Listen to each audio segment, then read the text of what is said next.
এই ভিডিওতে আমরা খেলার জাদুর কথা বলবো। কিন্তু কেন খেলাধুলা এত জরুরি, চলো জেনে নেই। প্রথমেই আসি শারীরিক বিকাশের কথায়। খেলাধুলা বাচ্চাদের পেশি, হাড় শক্ত করতে এবং সার্বিকভাবে সুস্থ থাকতে সাহায্য করে। এটাকে তাদের ছোট শরীরের মজার একটা ওয়ার্কআউট ভাবতে পারো। এরপর আছে মানসিক এবং সামাজিক বিকাশ।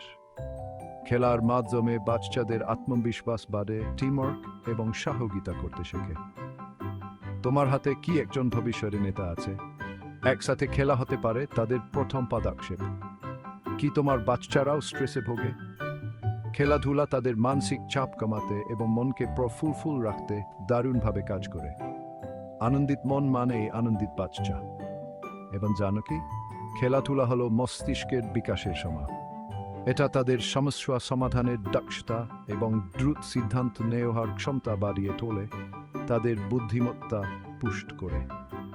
সবশেষে সবচেয়ে গুরুত্বপূর্ণ বিষয়টি ভুলে যাওয়া যাবে না, পারিবারিক বন্ধন। বাচ্চাদের সাথে সময় কাটিয়ে খেলাধুলা পারিবারিক সম্পর্কে আরও মজবুত করে, তাদের নিরাপদ এবং ভালোবাসার অনুভূতি দেয়। তাহলে আর দেরি কেন? একটা বল, বোর্ড গেম কিংবা শুধু তোমাদের কল্পনা শক্তি নিয়ে খেলাধুলার সময়কে অগ্রাধিকার দাও।